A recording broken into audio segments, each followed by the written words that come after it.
Now to our panel, Steve Moore, Austan Goolsbee are here. Austan, I'm going to put up on the screen the Trump-era tax cuts that were just mentioned from 2017, showing the tax cut that was received under every single income bracket.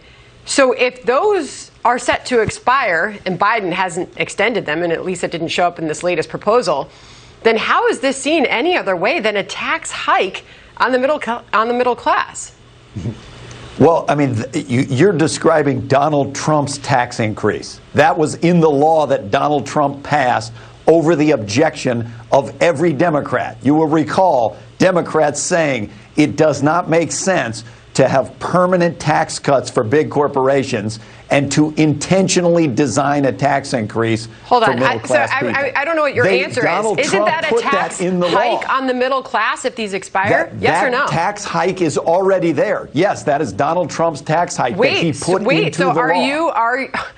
The Biden administration, through that statement, just said the middle class will not see their taxes go up by even $1. Steve.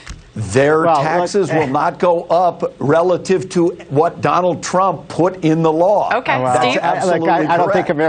I don't think Americans see it that way. They're going to see, by the way, as you know, Sandra, I helped put that tax plan together for Donald Trump. We gave about $2,000 tax cut per year for the average middle-class family. If you're making $50,000 a year, that's a lot, Sandra. That's a big tax cut. Yep. And so I think this puts Biden in a bind. We put that plan together assuming that the next president, whether it was Donald Trump or even a Democrat, would want to extend those tax cuts and make them permanent. But look, Austin, I don't see why we're raising taxes on anybody right now. We're coming out of a recession. You know, why are we raising taxes on American employers, American small businesses, American corporations? It doesn't make any sense when we want to get the economy back on its feet. It's not a good point. It's contradictory. Steve each week comes back with things that contradict each other. He says the tax increases will slow growth, and then he says we're growing too fast, we're about to have inflation. All right, hold on. It's not a good point. Hold on. With the time that we have. So, Austin, then answer Larry Kudlow's question of last hour, who, if you heard him, he went off on, you've got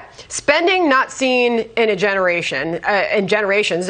You've got an economic recovery that is already happening. You've got an expansion of government never seen before in our country's history, all for 2% growth the Biden administration is predicting. Here's Larry Kudlow last hour. After all this stuff, right, transformation, everything they want to do, no growth. It ain't worth it. People will not get higher wages. People will not get more jobs. People will not get more family income. People will not get new skills. People will not get anything if you have 2% or less growth. The whole point of the Trump tax and deregulation and energy program was to boost that. So I'll quote Larry in the question that followed all that, Austin. So why do it? Hey, well, 2% Larry's growth? a good friend of mine.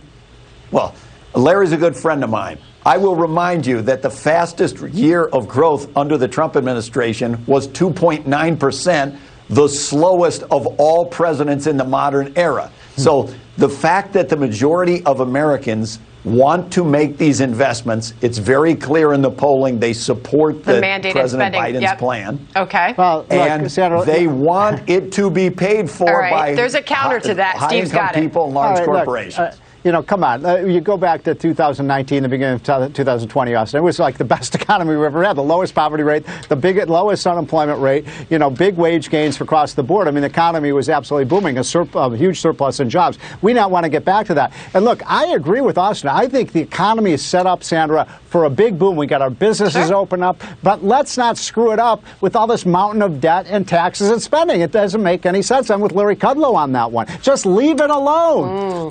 You guys handed it to the president. You handed him that deficit. We did. It was called handed Operation him that Warp Speed.